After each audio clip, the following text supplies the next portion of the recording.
Ação. Irmãos, eu quero falar com vocês nessa noite sobre esse tema aí, ó, família nas mãos de Deus. Colocou aí? Tem não, né?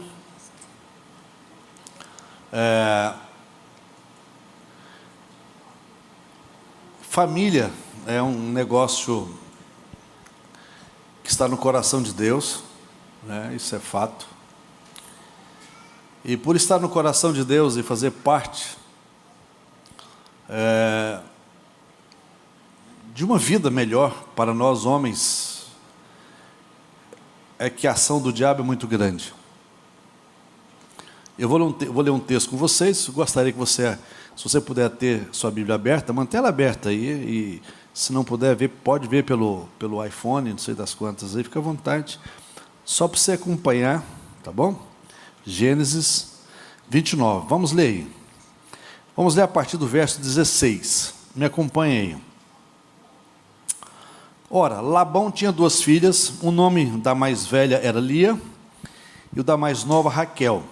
Lia tinha olhos meigos, mas a Raquel era bonita e atraente.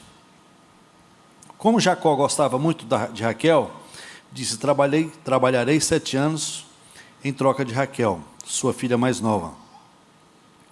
Labão respondeu: será melhor dá-la a você do que a algum outro homem. Fique aqui comigo. Então Jacó trabalhou 7 anos por Raquel, mas lhe pareceram poucos dias, pelo tanto que a amava. Então disse Jacó a Labão: entregue-me a minha mulher. Cumpri o prazo previsto, quero deitar-me com ela. Então Labão reuniu todo o povo daquele lugar e deu uma festa. Mas quando a noite chegou, deu sua filha Lia a Jacó. E Jacó deitou-se com ela. Labão também entregou sua serva Zilpa, sua filha, para que ficasse a serviço dela. Quando chegou de manhã, lá estava Lia. Então Jacó disse a Labão: que foi que você me fez? Eu não trabalhei por Raquel? Por que você me enganou? Labão respondeu: aqui não é costume entregar em casamento a filha mais nova antes da mais velha. Deixe passar essa semana de núpcias e lhe daremos também a mais nova, em troca de mais 7 anos de trabalho. Jacó concordou, passou aquela semana de núpcias com Lia, e Labão lhe deu a filha Raquel por mulher. Labão deu a Raquel sua serva Bila, para que ficasse a serviço dela. Jacó deitou-se também com Raquel, que era a sua preferida, e trabalhou para Labão outros 7 anos. Olha como é que começa essa história, coisa mais doida, né, gente? Está aqui na Bíblia Sagrada. Agora, só para contextualizar para você, quem era Jacó? Jacó era filho de Isaque, que tinha como irmão Esaú. Então a coisa começa lá atrás, né? Jacó com a sua mãe, na verdade a mãe, né, projetou para que Jacó enganasse o seu irmão Esaú. Os irmãos com essa história, não vou entrar no detalhe para nós ganharmos tempo. A coisa começa errado lá atrás. Então, quando as coisas dão errado para nós no decorrer da vida, não é porque há uma fatalidade, não. Em via de regra, não existe isso. Embora exista fatalidades. Porém, nós somos resultados das nossas ações e decisões no decorrer da vida. Jacó enganou seu irmão lá atrás, armou para cima dele, para ele não morrer, medo de morrer. A mãe dele manda ele embora, né? E ele vai embora, ele tem que ir embora, e ele vai para onde? Para a casa dos parentes dele. Labão era tio dele, só que Labão era do mesmo modelo dele, complicado, tinha deficiência de caráter, muita deficiência. Então qual foi o trato? O trato foi esse: Jacó apaixonou-se por Raquel, e ele então propôs-se a trabalhar por ela. E Labão disse: você vai trabalhar 7 anos para que você possa ter Raquel. Ok, completou os 7 anos. No dia da festa, Labão encheu Jacó de cachaça. Então, você que gosta de beber e perde o rumo aí, cuidado, vai dar ruim alguma hora. Você vigia. O cara foi, tomou todas, dormiu com a irmã Elia, e achando que tinha dormido com a Raquel. No outro dia, o cara acorda naquela ressaca, olha lá do lado, na cama, quem está lá? Lia. O cara deve ter levado um susto, né? Imagina que tribulação. O cara vai reclamar para o pai dela, óbvio. Chegando lá, Labão, mala, né, custoso, falou assim: olha, aqui na nossa terra o costume é casar primeiro as mais velhas. Então, você quer ficar com Raquel também? Te dou, mas você tem que trabalhar mais 7 anos. Resultado, o cara trabalhou 14 anos para ter uma mulher e levou outra de lambuja, né? Óbvio. E aí você vai ver a saga dessa família, né? Você vai observar que a construção de uma família desequilibrada. E nós estamos falando de quem? Da nossa origem. Nós estamos falando da família a qual veio Jesus. Pronto. Essa era a ascendência de Jesus. Você vê que o negócio é sério. E a coisa mais interessante que eu vejo nas Sagradas Escrituras, irmãos, é que Deus não poupa ninguém das coisas erradas. Deus não pegou as coisas erradas dos seus patriarcas, como Jacó é um patriarca, Isaac patriarca, Abraão patriarca, e colocou debaixo do pano. Não, Deus não trabalha assim. Deus faz questão de colocar isso a limpo, para mostrar a forma como Deus trabalha. Aí você vai ver, por exemplo, família é um projeto de Deus, sem dúvida alguma. Mas quem faz as coisas acontecer não são os anjos. Sabia? É você. Sou eu que faço as coisas acontecer. Sou eu que defino como as coisas vão acontecer. Porque Deus deu a mim livre-arbítrio. Deus deu a mim capacidade de pensar, raciocinar, avaliar, observar o que está errado, o que está certo, aonde é que eu tenho falhado, aonde o meu cônjuge tem falhado, como está a criação dos meus filhos. E são coisas que cabe a mim fazer. Não são os anjos que vai fazer por nós. Essas coisas, Deus deu a mim essa capacidade. Por isso, é muito fácil, às vezes, nós jogarmos a culpa no colo do diabo, quando as coisas dão errado. E não é bem assim. A bem da verdade, o diabo não tem muita culpa daquilo que nós, na maioria das vezes, colocamos na conta dele. A responsabilidade é minha, de entender como é que funciona a vida, de entender como é que é o padrão de um casamento bem-sucedido, de uma família que possa se ajustar e se organizar, né? Nós estamos falando de famílias, de patriarcas, de homem de Deus. Jacó foi o cara pelo qual a nação de Israel veio a existir. As 12 tribos de Israel veio de Jacó. Então, aqui é o povo de Deus. Foi dessa origem que Jesus nasceu. Então, nós temos tratado esse assunto, na maioria das vezes, de forma bem simplista, e sendo que é algo muito profundo e muito importante. No mês de janeiro, eu falei quartas-feiras, sobre a crise do menino. Sobretudo nós que temos filhos homens, o trato, lidar com o filho homem não é a mesma coisa que lidar com a filha mulher, certo? Há uma ciência diferente, há um trabalho diferente, há uma mecânica diferente. a espiritualidade é diferente, mesmo porque Deus colocou no homem a semente da vida. E tudo que o diabo puder fazer, para fazer com que essa semente seja estancada, destruída, ele vai fazer. Porque a forma que o diabo tem para destruir a nossa descendência. Então ele vai querer fazer isso, ele vai querer tocar na nossa família. Certo? Algumas verdades sobre famílias que você precisa entender. Primeiro, não acredite que existe família perfeita. Não tem família perfeita, irmãos.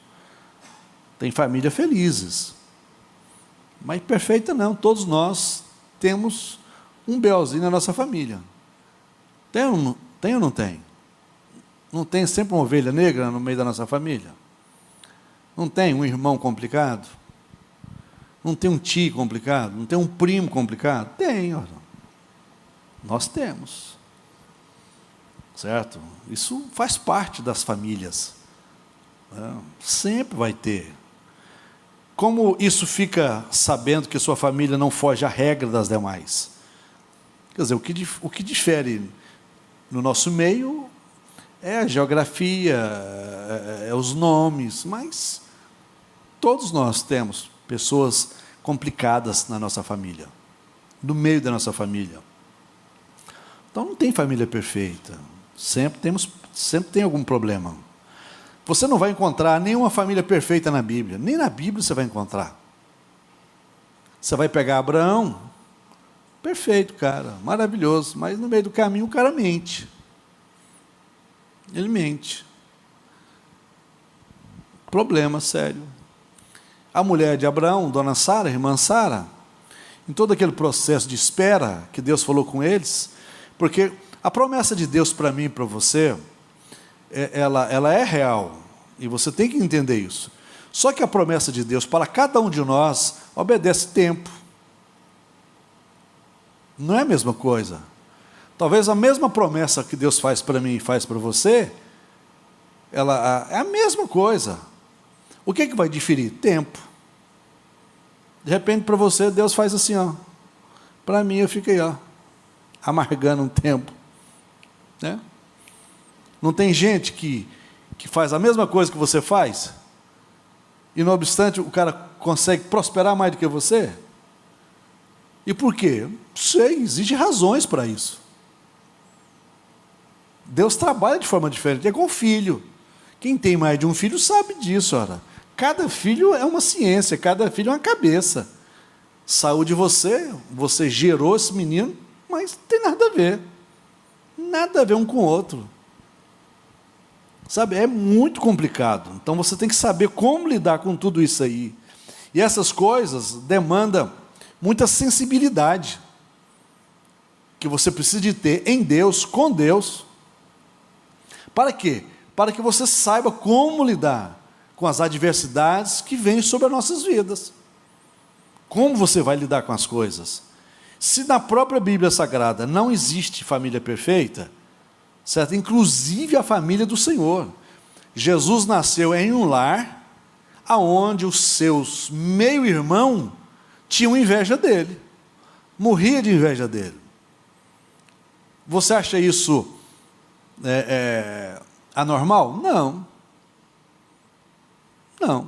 Se você é fruto de uma família grande, você vai descobrir que tem problema entre irmãos.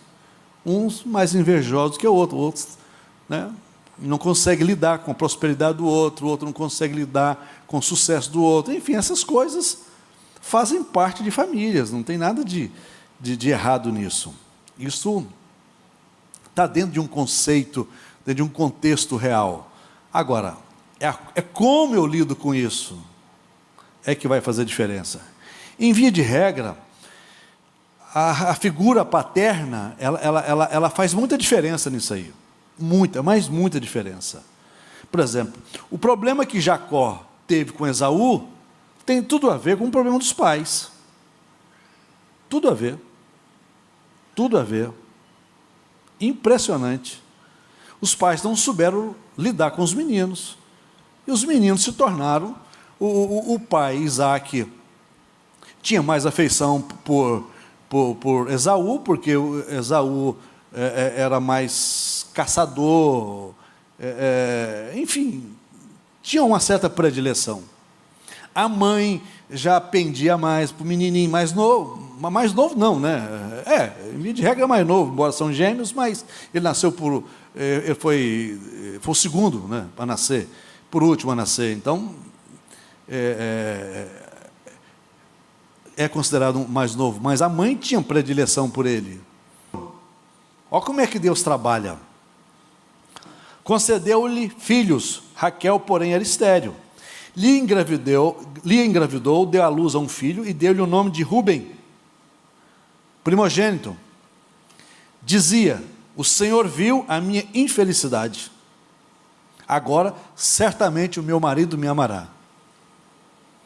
Quando ela gerou Ruben, ela tinha certeza, e ela falava: o Senhor viu a minha infelicidade. Ok, e continuou do mesmo jeito. Lia engravidou de novo, e deu à luz outro filho, e disse: porque o Senhor ouviu que sou desprezada, deu-me também este, pelo que o chamou de Simeão. Olha que coisa, irmãos. Beleza. De novo engravidou. Quando deu à luz mais um filho, disse: agora, finalmente, meu marido se apegará a mim, porque já lhe dei 3 filhos. E nada disso. Ele continuou ainda apaixonado pela irmã Raquel. Mas o propósito, a motivação dela ter filhos era atrair a atenção do marido. Nós estamos falando de uma família de crente, irmãos, né? Que não tem novidade, tem muitos problemas, certo? Aí ela diz aqui: por isso deu-lhe o nome de Levi. Engravidou outra vez, e quando deu à luz mais outro filho, disse: desta vez louvarei o Senhor. Assim deu-lhe o nome de Judá. Então parou de ter filhos. Agora, aí entra o desespero de Raquel. Quando Raquel viu que não dava filhos a Jacó, teve inveja de sua irmã. Então, essa palavra inveja não nasceu ontem, né, gente? Esse negócio que já existe, ó. Né? Aí, por isso disse a Jacó: dê-me filhos ou morrerei. Ela aperta o maridão, né? Ela diz: você vai me dar filhos, senão eu vou morrer. Agora, aí, olha o que o cara fala. Jacó, irritado, disse: por acaso estou no lugar de Deus, que impediu de ter filhos? Nós estamos falando de uma família cristã, de uma família de patriarcas, de uma família que nós, aí já se passa aí quase 4 mil anos, nós estamos falando deles, de problemas que eles viveram e que não mudou nada hoje. Nada, né? E ela então respondeu: aqui está Bila, minha serva, deite-se com ela, para que tenha filhos em meu lugar, e por meio dela eu também possa formar família. Então o que é que ela fez? Ela pegou a serva dela e deu para Jacó ter filhos. Olha que nível essa família chegou. Então tá bom, eu vou dar minha serva Bila, você vai entrar nela e ela vai ter filhos. Por isso ela deu a Jacó sua serva Bila por mulher. Ele deitou-se com ela, Bila engravidou, deu-lhe um filho. Então Raquel disse: Deus me fez justiça, ouviu o meu clamor, deu-me um filho, por isso deu-lhe o nome de Dan. Mas espera aí, não foi ela que gerou o filho? Ora? Mas o filho era dela? É meu. Entende? Bila, serva de Raquel, engravidou novamente e deu a Jacó o segundo filho. E diz Raquel: tive grande luta com a minha irmã e venci. Olha aqui a motivação das irmãs. Pelo que chamou de Naftali. Quando Lia viu que tinha parado de ter filhos, que ela fez? Tomou a sua serva Zilpa e deu a Jacó por mulher. Que esculhambação. Ai, ai, ai. Você acha que tem alguma coisa nova na face da terra, gente? Não tem nada de novo. Nada, nada, nada. Zilpa, serva de Lia, deu a Jacó um filho. Então disse Lia: que grande sorte tive eu, né? E chamou o menino de Gade. Olha a meninada nascendo. Zilpa, serva de Lia, deu a Jacó mais um filho. Então Lia exclamou: como sou feliz! As mulheres dirão que sou feliz, por isso deu-lhe o nome de Azer. E a confusão vai. A confusão vai, a cachorrada vai, a brigaiada vai, né? Isso tudo na família do nosso Senhor. Lá na frente, Deus tem misericórdia de Raquel. Ela vai engravida, né? E tem um filho. E ela dá o nome de quê? José. Aí ela se alegra. Ok, mais um pouquinho, ela engravida novamente e tem outro filho. E dá o nome de Benjamim. Só que no parto de Benjamim, ela passa mal. Né? A parteira não consegue reverter o problema, ela vai e morre. Mas antes de morrer, ela consegue ver o rosto do menino. E coloca o nome no menino de Benoni. O pai chega, a parteira diz: olha, Raquel não aguentou, mas está aqui, Benoni. Jacó pega o menino. Olha a importância de um pai. Pra você ver como é que a coisa é séria, hein, gente? Jacó pega o menino, porque Benoni significa filho da minha dor, filho do meu sofrimento. O cara vai, pega o menino e diz: não, ele não se chamará Benoni, ele vai se chamar Benjamim, que é filho da minha força. Por quê? Porque para o judeu, o nome do filho tem a ver com o quê? Destino, tem a ver com atividade profissional, certo? Tem muito significado positivo. Por isso eles não colocavam qualquer tipo de nome no filho. Não colocavam. Por exemplo, a mulher colocou Benoni, filho da minha dor. Como é que ele ia trabalhar com esse menino, onde todo mundo ia saber que Benoni era o quê? Filho da minha dor, filho do meu sofrimento. Ele falou: não, eu não quero isso não. Eu não quero carregar esse fardo.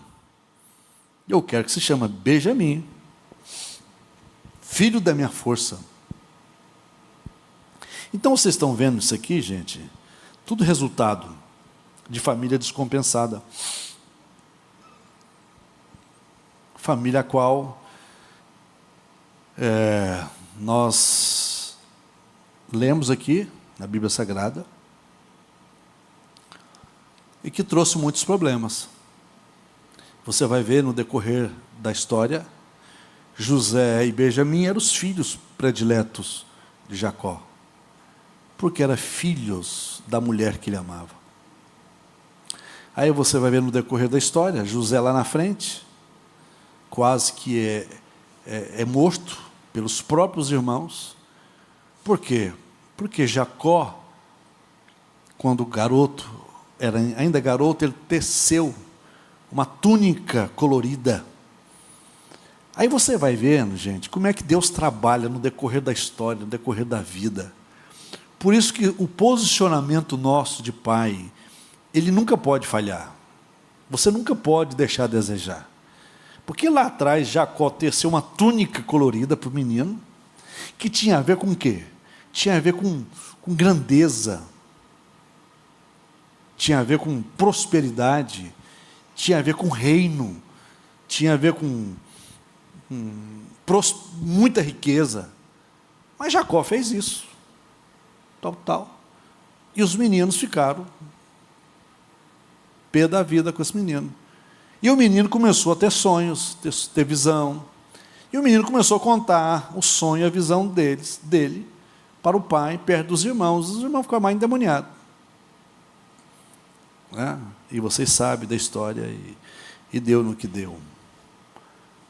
Então, isso é muito importante para nós. Agora, outro ponto importante. Cuidado para você não viver colocando pressão sobre os seus filhos. Isso é outro ponto importante no meio da família.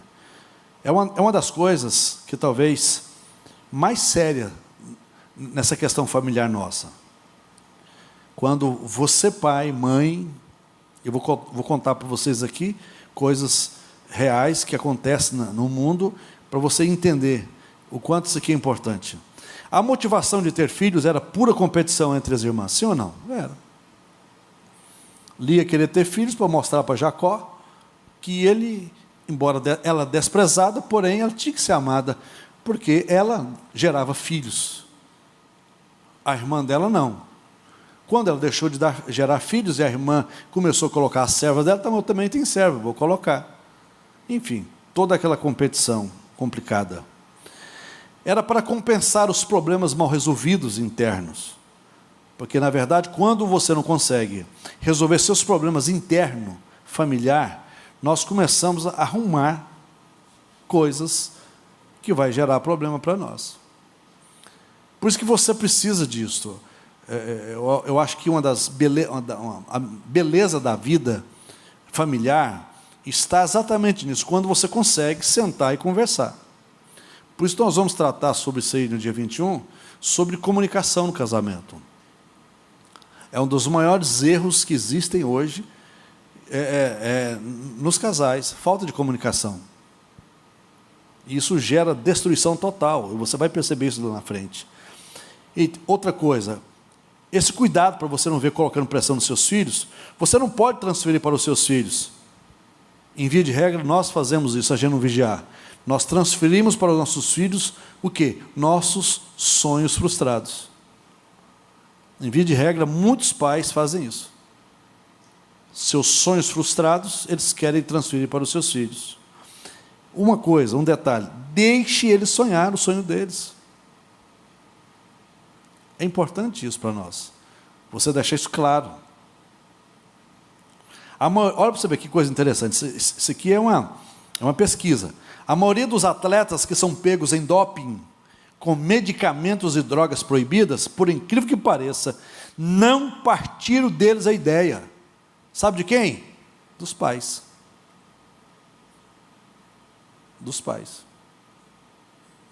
Por quê? É uma frustração do cara em cima daquele esporte que ele não conseguiu, e ele quer então, de qualquer jeito, a qualquer custo, fazer com que o filho seja aquilo.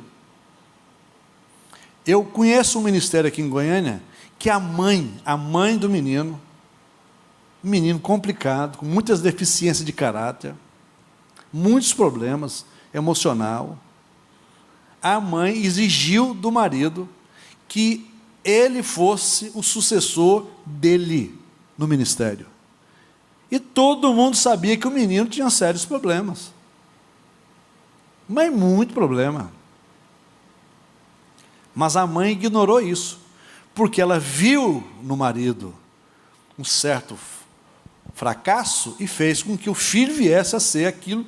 Ela queria que o filho fosse aquilo que o pai não conseguiu ser. Resultado, acabou o ministério.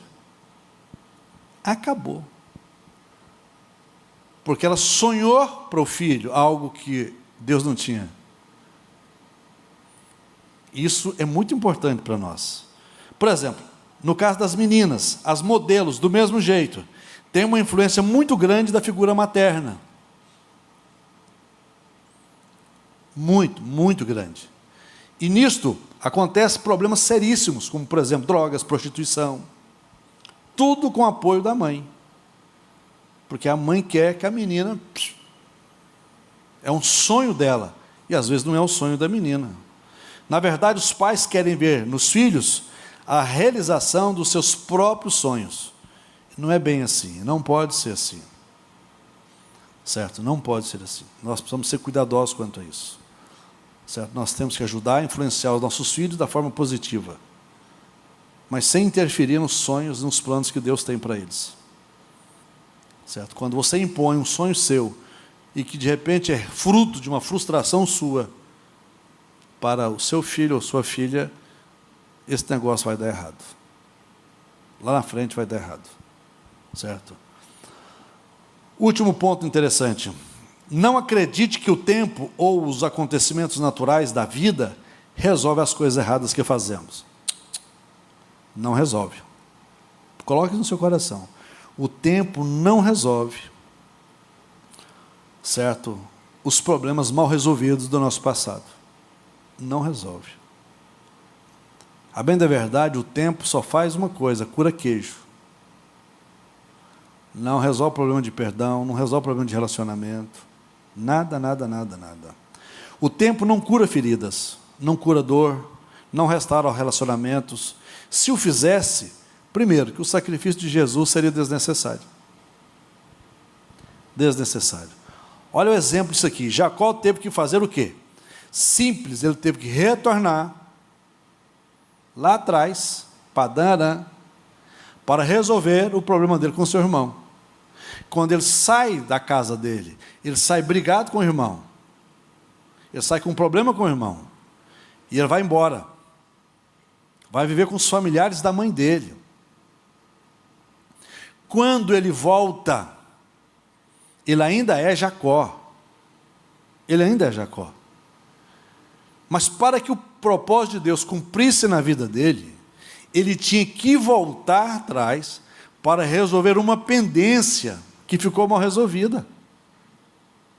E no meio do caminho, olha que coisa impressionante, o fato dele ter decidido voltar atrás para resolver uma pendência, para resolver um problema mal resolvido com o irmão dele, no meio do caminho Deus fala com ele. No meio do caminho Deus aparece para ele, certo? E muda o quê? Muda o nome dele, de Jacó para Israel. Porque toda mudança de nome nas Sagradas Escrituras tem a ver com mudança, sobretudo de caráter. Engraçado, não? Sobretudo de caráter. Toda mudança de nome, dentro do contexto bíblico, tem a ver com postura nova, caráter novo, postura nova, ritmo novo, história nova.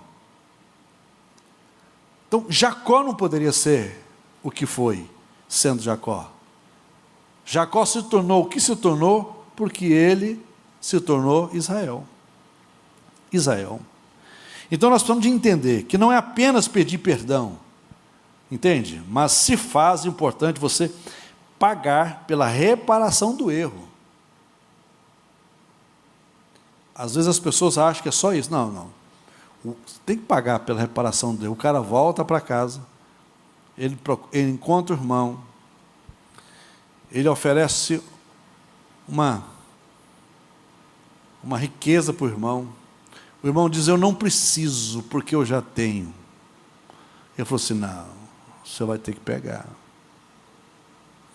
Eles se abraçam, choram, se beijam. Esaú abençoa ele. E a história de Jacó muda completamente. Por quê? Porque Jacó nasceu lutando.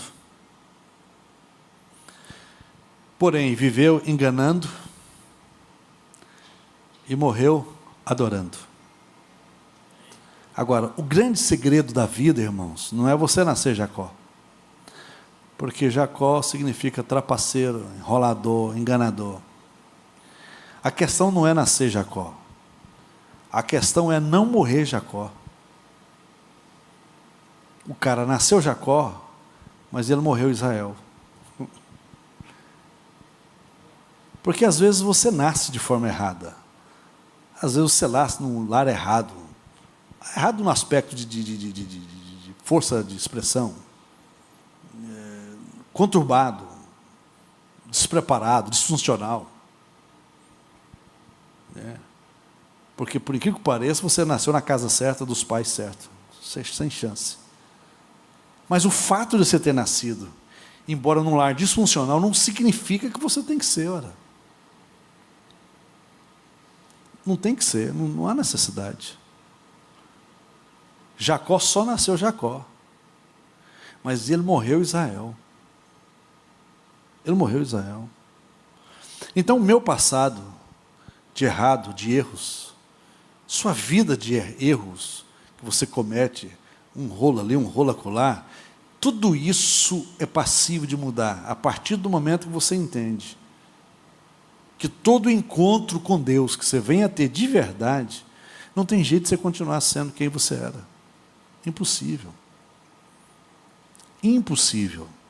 Quando você dá de cara com Jesus, quando você dá de frente com Ele de verdade, não tem jeito, irmãos.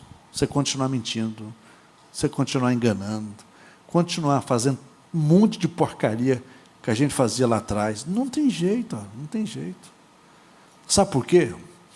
Porque você é tomado por tanta compaixão, por tanto amor do Senhor.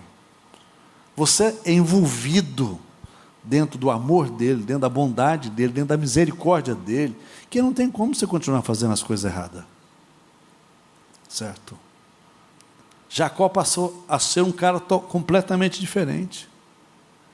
Quando você vai pegar o livro de Gênesis, o capítulo 50, se não falha a memória ali, quando ele está prestes a morrer, ele reúne essa para mim é a parte mais bela de Gênesis. É lógico, o Gênesis é fantástico, né, irmãos?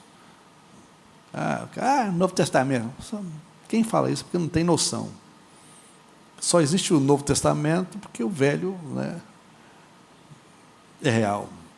Você pega Gênesis, é lindo, é belíssimo o livro de Gênesis. Aí você vai pegar lá, final da vida de Jacó, todos os seus filhos, ali agora, presente, ele chama todo mundo, a começar do governador José, o cara, né? O penúltimo filho se tornou o chefe.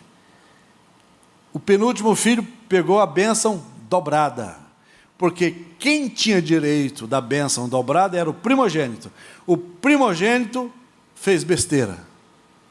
Pegou, Rúben deu bobeira de tocar na concubina de Jacó. Perdeu a bênção. Louco, doido. E a bênção dobrada ficou para quem? José. Que deu para Jacó, Efraim e Manassés. 2 filhos. A bênção dobrada. Então, Jacó, prestes a morrer, ele chama José e manda que José trouxesse quem? Efraim e Manassés. Manassés o primogênito, Efraim o segundo. Então Davi começa, Jacó começa a abençoar os seus filhos. E toda a bênção que Jacó libera sobre os filhos, cumpre-se de forma cabal na vida deles. Por isso você, pai, você não pode economizar bênção sobre a vida dos seus filhos.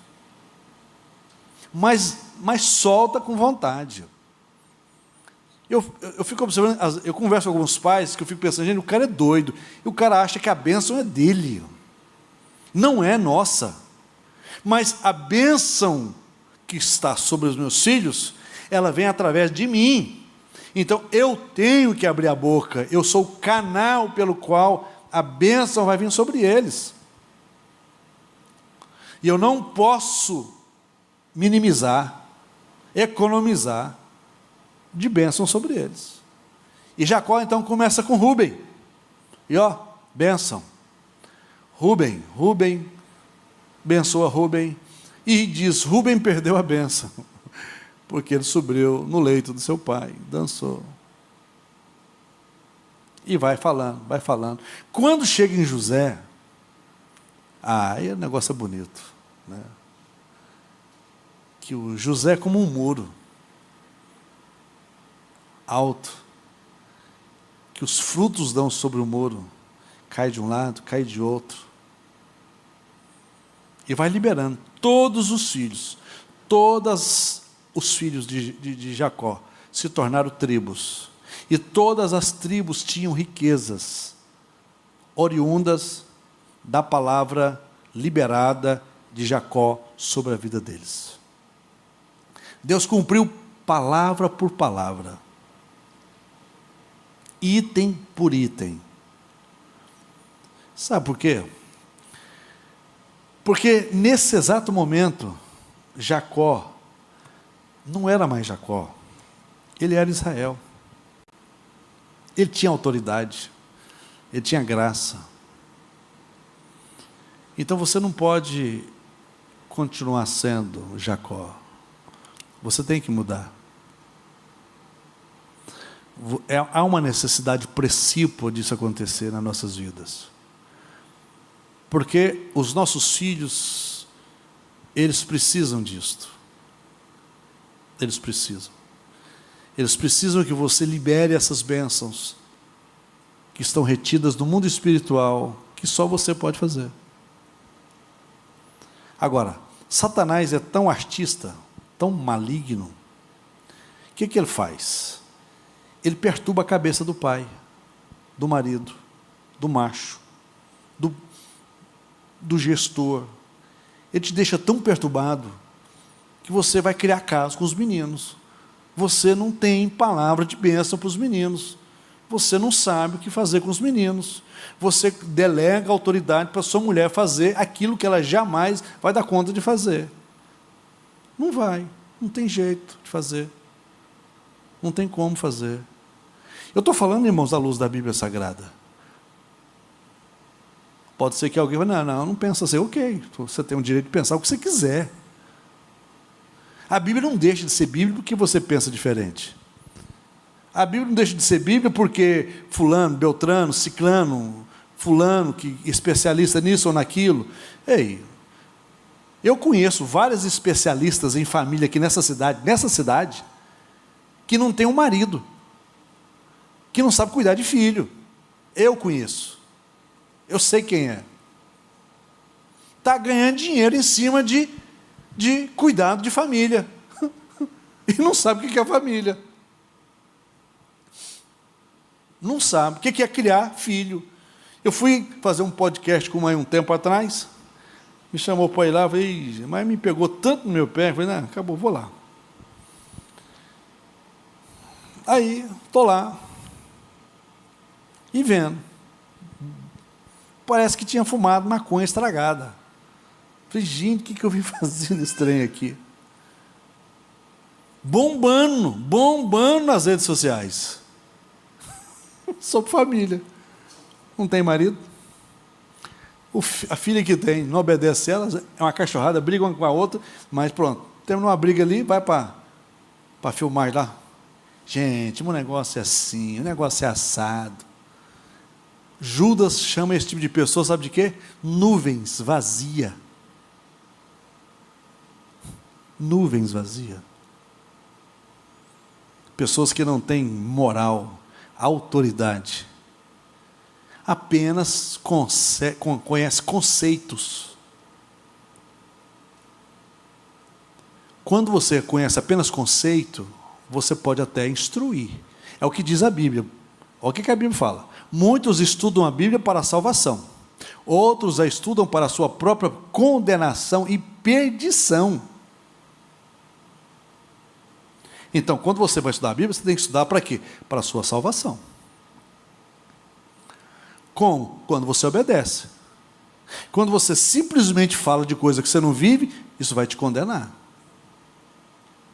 Vai trazer dano para você. Então nós estamos vivendo num mundo desse jeito, onde os maiores,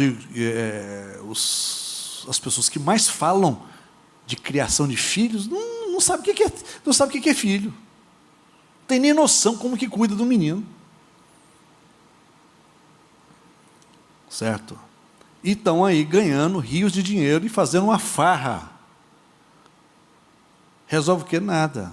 Absolutamente nada. Por que faz diferença na minha vida e na sua vida? É a autoridade que Deus dá para nós. Porque quando você chega em casa, por mais que você tenha bons conceitos de criação de filhos e família, Por mais que você saiba um monte de coisa, um PhD em informação, que as pessoas estão pegando PhD em informação. É diferente de conhecimento. As pessoas estão se tornando, fazendo MBA de informação. Informação é transitório e passageiro. Agora, conhecimento é outra coisa. Que quando você chega na sua casa, você percebe que o ambiente espiritual está ruim. Quando você chega na sua casa, que você percebe que o Satanás quer fazer graça na sua casa, aí o que vale não é conhecimento. O que vale é a autoridade. A autoridade. E a autoridade você adquire vindo dele, que te dá autoridade para fazer com que demônios não perturbem a sua casa, não perturbe seus filhos, não queira mudar a história da sua casa. Não, você não vai deixar isso acontecer. Então, eu vou em determinadas casas, eu conheço famílias e mais famílias que eu fico assustado de ver o que o diabo está fazendo nessas casas. Está aprontando o escarcéu, mudando a cabeça da meninada, mas primeiro, porque a cabeça dos pais já virou oca, tá um treco mais esquisito. Então, o que eu preciso fazer? Buscar isso aqui, ó. E buscar a autoridade de Deus. Sabe? Para que quando eu perceber que tem alguma coisa errada dentro da minha casa, agora, uma coisa você precisa colocar na sua cabeça, certo? Não coagula a autoridade com o pecado, a vida é pecado. Pecado, esquece. Você tem que viver uma vida de santidade. Porque com a santidade em Deus, com Deus, o diabo sabe, o diabo nos conhece. E eu olho para todos vocês, eu não conheço a história de vocês, conheço alguma coisa ou outra. Mas eu não sei o que você faz de madrugada. Eu não sei o que você faz quando você pega seu celular, o que você vê, o que você não vê. Eu não tenho acesso a isso. E ainda que eu tivesse, vai resolver o quê? Nada. Agora, quando você envolve com o pecado, o diabo está ali vendo tudo. Tudo. E ele não tem pressa em trazer dano para nós. Ele não tem pressa. Ele tem uma paciência. Então nós precisamos de buscar o Senhor. Nós precisamos de clamar o Senhor. Para que o Senhor entre na nossa casa. Entre na nossa família. Para que o Senhor possa ter misericórdia de nós. Para que o Senhor nos poupe de tantas coisas ruins que estão acontecendo aí fora. Ruins. Para que o Senhor nos guarde. Eu falei um dia atrás aqui, o meu professor de tênis, ele dá aula no Country Club. Ele disse que esses dias atrás, estava dando aula para uns 10 meninos de 8 a 10 anos. Aí ele percebeu que um dos meninos, de 10 anos, estava afastado do grupo, e ele pegou a raquete e começou a bater no chão, até quebrar a raquete todinha. 10 anos o menino. Ele é muito tranquilo, esse professor, muito tranquilo. Ele foi, deixou o grupo ali com outro professor, foi atrás do menino, abraçou o menino e perguntou: o que está acontecendo? O menino falou para ele: eu não presto para nada. Eu preciso dar um fim na minha vida. Eu pergunto para você, você acha isso razoável? Um menino de 10 anos. Roberto, quantos anos tem um? 9. Como é que uma criança dessa fala isso? Não faz sentido. Não faz sentido. Então nós pais precisamos estar atentos com a nossa casa,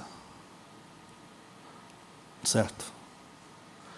É a única forma de nós vencer o maligno, a autoridade de Deus. Porque diabo não está brincando de ser diabo, gente. Ok? Não está brincando. Nós brincamos de ser crente. O diabo não brinca de ser diabo. Ele cumpre cabalmente, João 10:10, a segunda parte. Ele veio para matar, roubar e destruir. Ah, mas eu vou dar uma escorregadinha ali, Deus perdoa. Escuta uma coisa, perdão é uma coisa, ok? Grava isso. Consequência do pecado é outra coisa. Tem nada a ver uma coisa com a outra. Os pecados de Jacó, ele pagou duro. Ele chegou um dia, viajando, voltando para a casa dele, o sogro dele veio atrás dele para matar ele. Deus falou na noite para o sogro dele: não toca nele. Não toca nele. E o sogro chega e fala para ele: o seu Deus falou comigo essa noite para não tocar em você. E Jacó fala: eu trabalhei para você 20 anos, os meus olhos não se fecham mais, porque eu não sei o que é dormir, cuidando das suas ovelhas, sol, frio, chuva. Jacó fala isso para ele: meus olhos não fecham mais por causa disso. Olha o preço que esse cara pagou. Altíssimo preço. E era quem? Patriarca Jacó, o pai das 12 tribos. Vamos nos colocar de pé.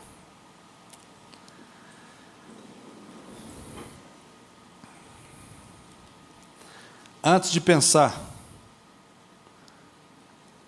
no perdão que Deus pode dar para você, que Deus dá, não importa. Ainda que você faça e cometa crimes horrendos, se você pedir perdão, Ele vai te perdoar. Mas o problema não é o perdão, o problema é a consequência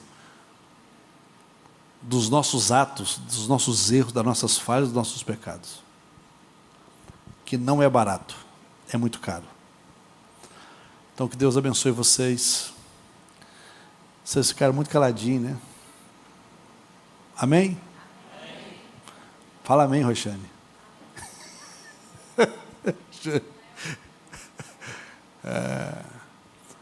Irmãos, eu estou falando isso para vocês com muito amor, muito carinho, muito respeito por todos vocês, porque eu já tenho 40 anos que eu estou na igreja.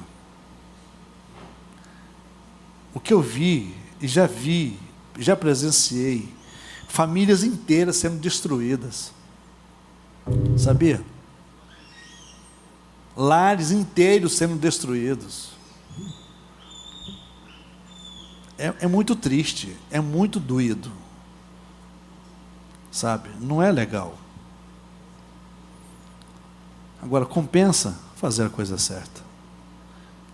Compensa se agarrar com Jesus. Você vai ver que vale a pena. Aleluias. Obrigado, Senhor, por esse tempo. Obrigado pela Tua presença. Obrigado pelo Seu cuidado. Obrigado pelo Seu amor. Obrigado pela Sua compaixão. Que o Senhor tenha misericórdia da minha vida, da minha casa. Que o Senhor tenha misericórdia da nossa igreja, do nosso povo.